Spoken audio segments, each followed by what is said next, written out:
So welcome everybody to How We Scaled It for Design Teams, a show that explores the journey through the arduous road of growing a successful design practice. I'm your host, Adam Perlis, founder and CEO of Academy, a UX staffing and recruiting agency. And today we have the pleasure of speaking with Alex Antolino, the former creative director of Typeform turned creator, brand advisor, and also mentor.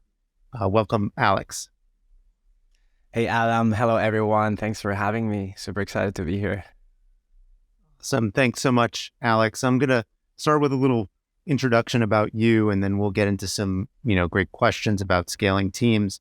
So in today's interview, Alex is going to share his insights on branding your team and attracting top talent. With experience scaling Typeform's creative team from 1 to 15 diverse professionals, he knows what it takes to build a team that can execute on the brand's creative vision with excellence. Alex believes that branding is not only about attracting customers, but also attracting top talent to your team. We'll discuss the importance of building a strong employer brand and the creative ways that companies can showcase their culture and values to potential employees. And Alex also shares insights on creating a diverse and inclusive team and the benefits it can bring to a company's creative output. Beyond this and his work at Typeform, Alex is now really focused on building the creator economy through branding. He partners with creators and media brands to help them evolve their narratives and executions. And Alex's mission is to bridge the gap between brands and creators, helping creators build strategic brands and teaching brands to engage like creators. So Alex, I'm going to start by asking you to give a little context about that work, that you're doing, and then we can get into the details about your previous work at Typeform and various other employers. Love it. Well, Adam, thanks for this amazing introduction. I don't know if I can extend this too much, but I'm happy to share more context. So I like to introduce myself. Recently, that's more like a new thing for me. But for the last 3-4 months, I started introducing myself as a creative director turned creator. And this is very deliberate. The reason why I do this is because for the last 15 years, I've been running brands on advertisement and branding, and like helping brands communicate with prospects and clients. And I've done this mostly through video and design. And I've been also building teams for these big tech companies. And I've realized that actually we've been always looking at like big companies like as a reference, like the Nikes and the Airbnbs of the world and all these type of things. And actually there's like a bunch of people now rock and rolling the brand awareness world. And those are the creators. And I started like getting really, really excited about what they're doing, how they're getting paid to advertise basically, and like getting this insane amount of free exposure thanks to the good content they're putting out. And I was like, I need to get into this. So I started making my own content and focusing on YouTube. And that's how I like to introduce myself. So I'm like, learn like everything that I've learned working with big tech companies and on advertisement, I'm translating it into my content and helping brands and creators. And like you said very well, like bridge that gap. So I help creators that know how to do content, build meaningful and established brands with strategy, design, video, all of that. And then I help traditional brands who don't know how to make content be more engaging in their communications and actually make content people want to watch, whether that's to grow organically their brands or to improve the ROI of their paid ads. So that's me in a nutshell. Amazing. That's fantastic context. And I'd love to get into more tactical things in a little bit about like how you can help brands and companies, in particular, grow their teams and their culture and also their brand outwardly to potential talent that might be interested in working with them. But I want to talk a little bit about, how important company culture is in building a brand, and what are some effective ways to showcase your culture to potential candidates, and maybe you can share some anecdotes how you've done that at Typeform, but also maybe how you've done that with some clients as well.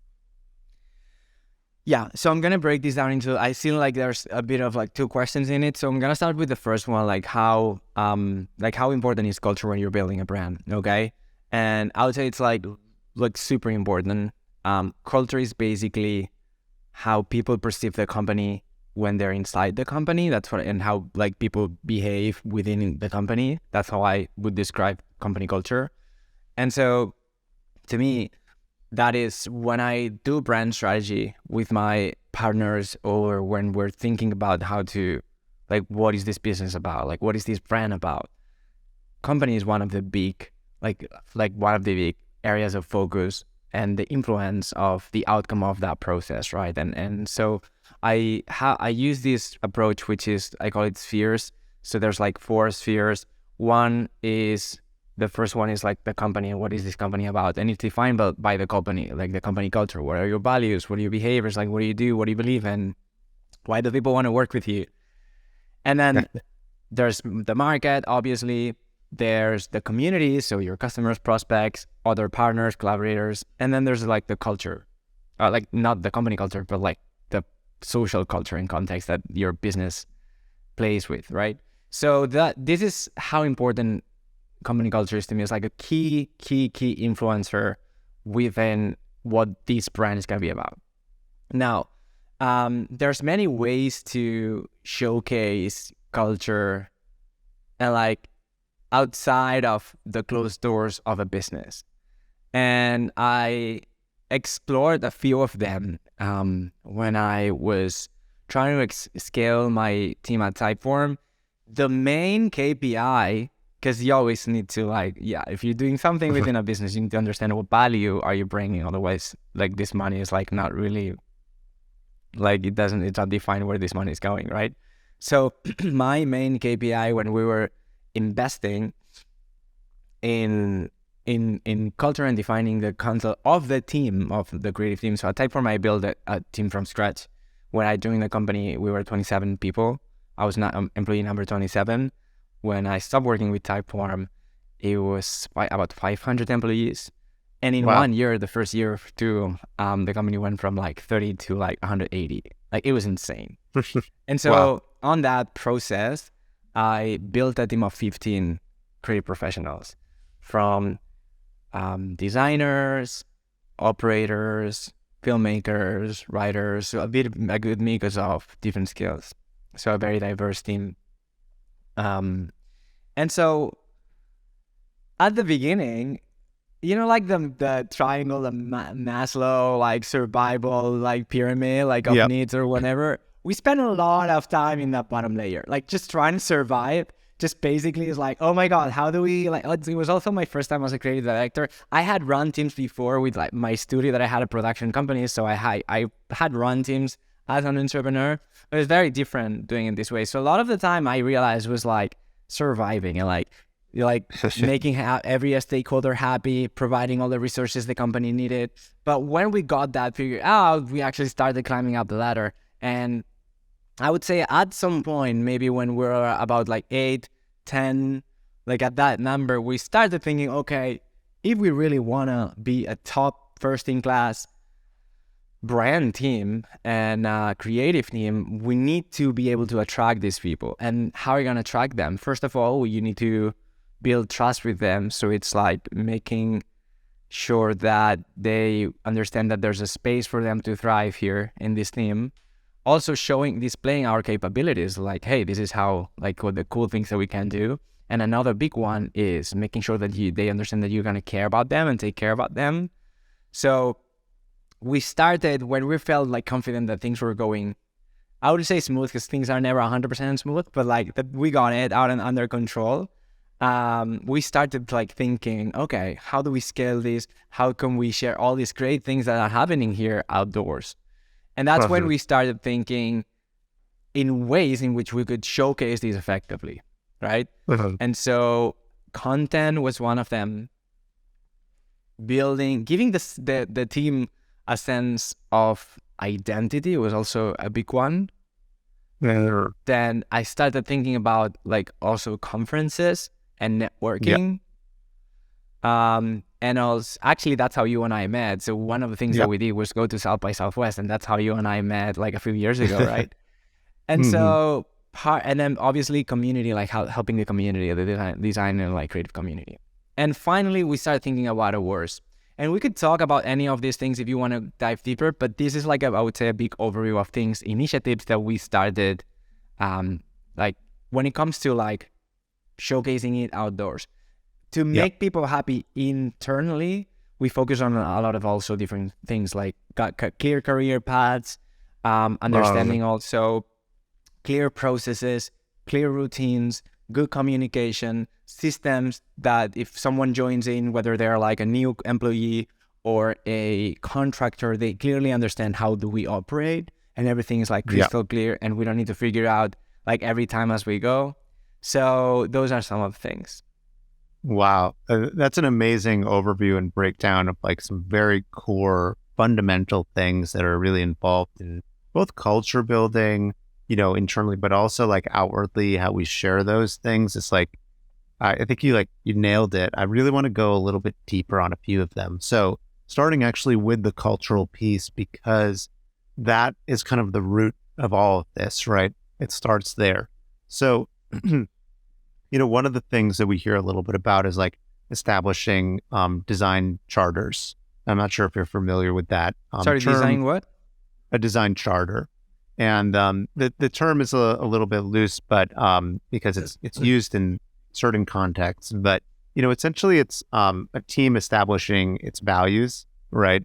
And what's really important to them, and it's really it's in principle, it's developing what is your culture. Can you define it right clearly?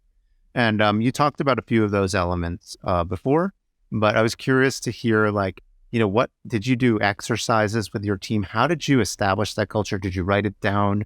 What format did it take? What was the end product of that?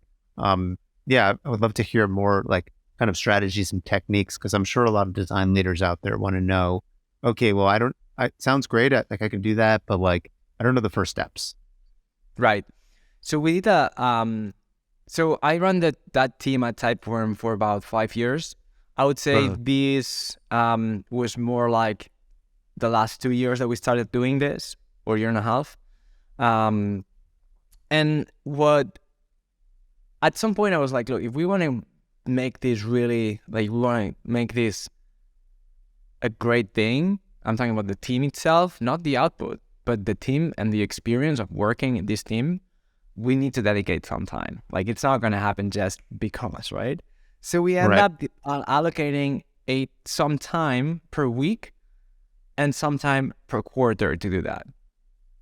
And it started more as people were motivated. People would be like, oh, look at this company. They released their design principles. How would it be if we were because we all have different opinions, right? And so it very organically started to build. And I thought it was a nice moment for me. I remember experiencing all of that and be like, okay, yeah, let's define it. It was very exciting.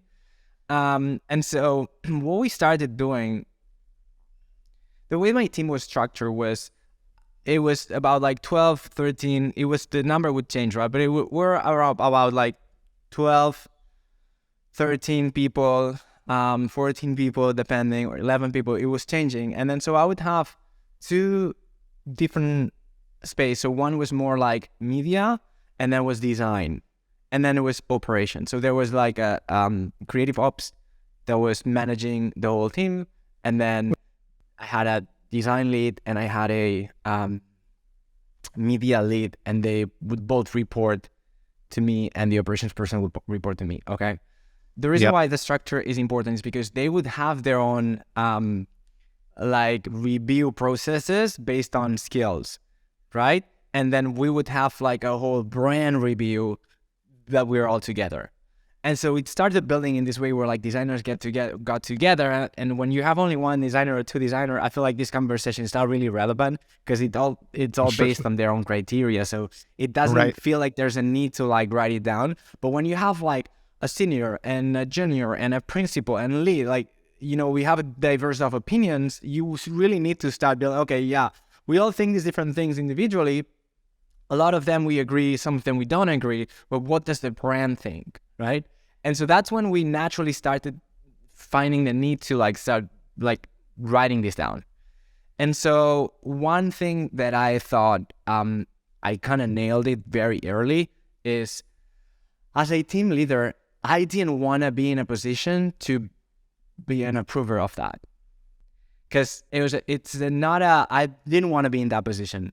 where I'd be like, yeah, I need to approve this. And I also didn't want to do it by consensus because it was a lot of like different skills and different levels. So obviously the junior that just got in has a different opinion than the principal. And both opinions are, in my opinion, equally valid, but also you need to understand the context and the level of experience that's helping that person build that opinion. So I didn't also want to do it by consensus. So what I thought was I think that was a really good decision that I did is I ended up bringing someone that would facilitate these sessions. And that now that person had the, everyone was looking at him, not me. And so I'm an equal in like building this thing. And it's not my opinion as a leader, it's not the principal's opinion, but it's all of us, we're crafting this together and there's someone facilitating it. And I think that was a really good, and I was very lucky to work with someone that actually we would have like a session a month. And it was like I think a 90-minute or like 2-hour session or one morning that we would dedicate every month to do a retrospective, to start defining. And some sessions we would talk about what we wanted to do. So we did a bit of like a team roadmap. We would treat it as like an agency in a way. So we started giving the team a little bit of an identity. We started giving the team a little bit of purpose and a roadmap. I'm like, okay, so if we really want to track this top talent, we need to compete with like the big players, like the Squarespaces of the world, and all these companies that everyone wants to work with. How are we gonna do it? And that's when we started defining, I think, like roadmap and starting crafting the identity of the team, not visual, also a little visual too, but mostly like what you said, like the values. What are we about? Like, why we exist as a team? Why this company doesn't go and hire and just work with external partners, right? So that was a very exciting moment. That's amazing. I mean, also great foresight in hiring, someone outside of, the business really to help facilitate this type of discussion because, like I think as a leader, you always kind of like struggle between like wanting to, listen to everybody's opinion and like, have like this communal feeling to also having to make very, critical decisions for the business and the team and to like be able to like have this third party come in, listen to everybody and do some of that, content aggregation and narrowing of focus. And then you coming in and being able to say, okay, like we worked on this together. I'm not like making a uniform decision on my own. We've all collaborated on this. But like now I can make that decision, as a team, but also as an individual. So I think that's really, really nice and great how you work through that. And like, as you were talking about like defining kind of like the roadmap, that made me think like, what are the other things that you define, for example, I think like one of the things you mentioned earlier was, like even career ladders, like the importance of like developing something like that early, or even the onboarding process and like making sure those things were set up, so that when your designers would start, they were kind of set up for success.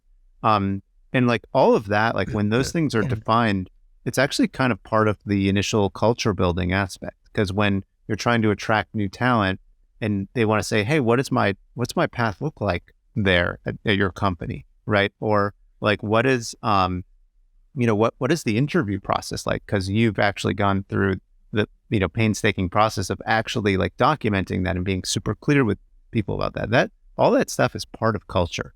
So I'm curious to hear, what are some of the things that you did and how you worked through all of that? Right. So one of the things that we did very early after defining values and like the purpose, which we didn't spend that much time like going crazy on it. Like we just got an agreement. Okay, this is what would drive this team's decisions and like how that's we like to do things and what's enabling to deliver the good things that we do for this business, right? And so one of the very early things when it comes to tangibles that we actually executed was a portfolio. Because we started thinking about, we realized that there was a moment at Typeform when the team was scaling from like 5 to 12, where I realized that I actually needed internal structure within the team. Because like if it's 5 people, they were all reporting to me. It's chill. But Right. when you start having more than like 7, 8, you're like, oh my God, like I can't be like, it's not efficient. So I was like, okay, what I realized is that people wanted to, so kind of career ladders and all of that, we had it from the very beginning. So we always kept improving, but like that was there. But then people were like, okay, so I realized we were doing a lot of interviews, and now I'm not doing all the interviews. Now it's my team also doing like Right. preliminary interviews and like getting to know everyone. And one of the needs that they realized that we needed was that we need to show the work. So Right. if you have a junior, they might not have that much work, and then you're like trying to see if they have, you know, a good attitude, an interest, a passion, like a good eye, you know what I mean? Like you're like a Right. good thought process. So you're like evaluating these things when you're hiring for a junior or mid positions. But when you're hiring for like a senior principal, you're the one that's also pitching, right? Right. In a way, when it comes to like not just culture and like working opportunity, but you're pitching now the work, right? So you're having a different type of conversation, I would say. And we realized that we needed to like explain also projects and talk about results. And we're like, we don't have any of that. Like Right. as soon as we deliver something, we move on to the next thing. But we've done amazing things. And so we realized that in mid of the interview, we're like trying like, oh, where was that link? Let me show you this cool thing that we did. So we're like, this is not working. So we need to create a portfolio. Also, I noticed like there was this sense of like self-fulfillment of like the media people, like the design people wanting to feel like they belong to something, and they're like actually creating something like cool for their portfolios, for their work, for the professional career. So we decided to create like this website, which was like an agency website with like our best work and results, and feature them so they have a space, like a profile page where like they put their bio, and it was a like a recognition moment as well. And that was one of the things, and it was a very exciting moment. And they would work on the case studies, and like it would actually realize that it made them more aware of the value of their work. And another thing that we did, and this has always been one of my beliefs since the first person that I had reporting to me, was that I joined Typeform with the idea that I wanted to make money and go travel. And on the first interview, I remember, because it was so small, it was like less than 30 people, I was interviewed by David and Robert, the co-founders. And I remember Robert asking me on the interview, he was like, why do you want to work here? You've done like TV commercials, you've done all this great work, and what we're offering you is like tutorials for a tech company. And I'm like, and if like you're paying a lot of money, I said, look, I've been running a business for 5 years, I need a break. So if I'm going to show up to you every morning, make great videos that are over delivering to you, you're going to pay me this, and I'm going to be chill for like 6 months and then go travel and like save some money. I'm like, it's a good win for you, it's a win for me. And he was like, okay, you're hyped. So that's a story of how I got into Typeform. Wow. Yes. And Wow. then obviously the company exploded. I saw the opportunity to like build something special there, and I got really excited, and I stayed working there for like 7 years. Yeah. But that's how it got started. And one of the things that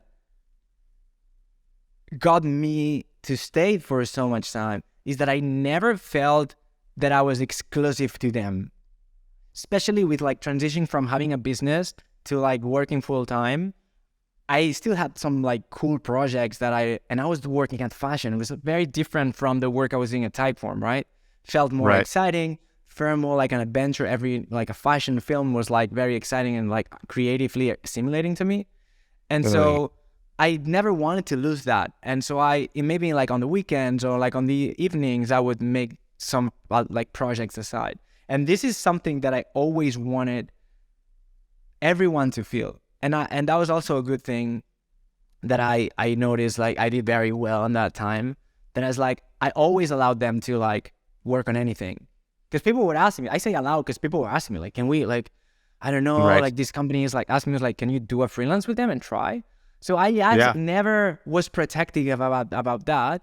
And that was one of the great things. Like, I remember like one of my best designers, she, for all the time she was at Typeform, or like 2 years that was at Typeform, so not all the time, but she was like doing this freelance work and like building a brand as a freelance, and she was doing so much great work and looking at completely different references than the ones that we were looking at as a tech company, and she was bringing all that to the tech space. And I was like having this like freedom of like, explore, this is your full time, as long as you like do the work here, yes, please go and do other great stuff.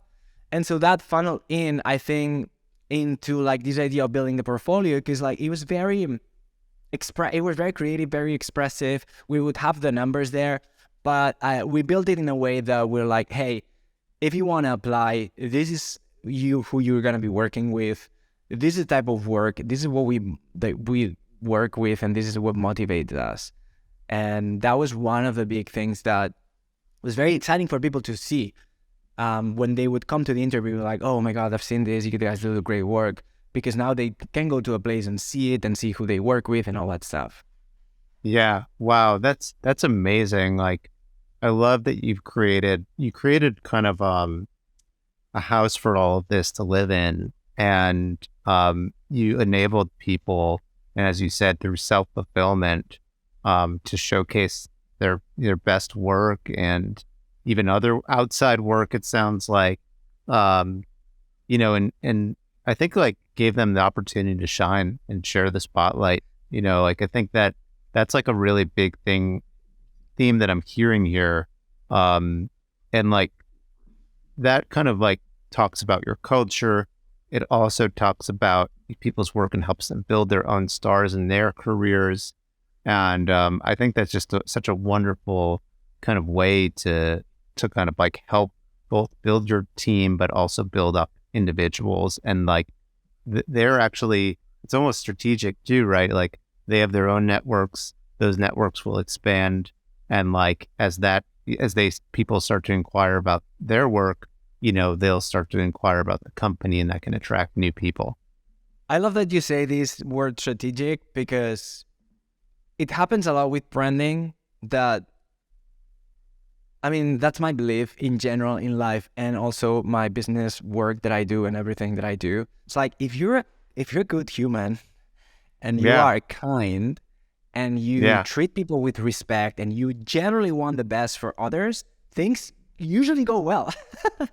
So this is, I don't know, like this is my experience, but this is something that I really want. Like I really want them to shine. Like if you leave this company, please tell me it's because Apple hired you. Yeah. Because of the work you did here.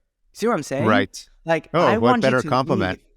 Yeah, it's a compliment. So, and actually some of the designers that work at Typeform, one of them were like, it was out of my team, but like got hired at Apple. And like, those are the things that I'm like, this is great. You know what I mean? Yeah. Like, this is the type of, even I would say sometimes more than awards.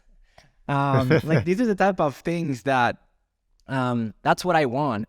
And some people might be more protective and be like, oh, but like, we don't want them to leave. I'm like, well, it is not your decision. Like, it's their choice to do whatever they want with their career. And you're only, you're under your control as a company or as a brand or as a leader, a creative leader, design leader, whatever, is just make them fall in love so they don't leave. And if they leave, make that like that. It's good for them. So So that's always been my approach. And I really like that you say the word strategic, because it is strategic. Sometimes it's hard to translate this to business terms, or like if you're building a brand, if you're putting out content, like the amount of time I spend putting out content out, it's a lot. I generally want to build a community of people or brands that want to make better advertisement that respects people's time, respects people's intelligence. And it's just, I put a lot of content because I think this is like part of like education, that we need to like create this new mindset of like, how do we think about advertisement and like building brands through content. But sometimes it's hard, right? It's like, oh, attribution, like what's the ROI? It's like, well, you just literally like wait and see the signals. Like when I left Typeform, or when I started working with the creative team at Typeform, because I did a different role the last 2 years, I realized how you call it is this turn down. There's a term for like to measure how much people leave the team. Turnover. Mm-hmm. Turnover. Okay. It was one of the lowest of the entire company. I don't want to say the low, because I don't remember if it was the lowest of, you know what I mean? But what was like, I think we had 2 people leave in 5 years. Wow, that's amazing. I mean, that's a lot of. And for me, it was natural. It's like, of course, we're doing something good. Who would want to leave? But then I realized, no, like other teams had people come and go, like 2 months, 3 months, like a year, and people I had working. I worked with them for like 5 years, and it was amazing. Right. Became my friends. You know what I mean? Like, yeah. You see, like I'm talking about incredible. It, I'm getting like excited, and like I'm passionate about it, because it's good to like try to do good things for other humans. Yeah, I was gonna literally, you took the words out of my mouth, but I was gonna follow up and just say that the main thread here is that just treating people well is a good brand strategy. And if you can just continue to kind of help others grow and put a lot of value back into their lives, into their careers, or even into your companies, like that's just going to pay you back in spades, and sometimes in ways you are not expected, right? Absolutely. Most of the time is in ways you don't expect, actually, I would say. Yeah, and it probably goes well with a lot of the clients you work with, as well as, you know, any team that is looking to scale their own practices and develop their own, you know, design cultures. So, you know, I think like some of the things kind of sum up, you know, some of the things we've talked about today. You know, one is like establishing culture really early is a good way to really communicate effectively with your teams, and not just with your teams, but also with the outward world, because it's really the root of all the things that, you know, you're building towards, and hoping that your team will eventually be able to scale. And scale a lot of times is a function being able to attract talent and bring the best people onto your team. And in doing so, you know, you're developing things like team roadmaps, career ladders, interview processes, onboarding processes, and all of these things, when, you know, effectively communicated to the outward world, whether that be on your, you know, company websites, whether that be in blog posts that you write or social media things that you share, are really important foundational things. But when you look past like just the important foundational things, which are a little bit more operationally focused, you have to think about, well, how can I help this team grow, right?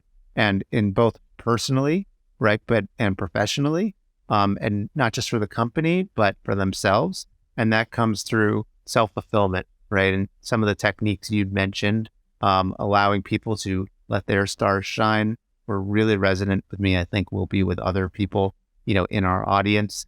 And then sharing the team's success stories, not just individuals, but the team, is a great way to do that. And of course, lots of effective channels like social media, like blog posts, and I'm sure a variety of other ways.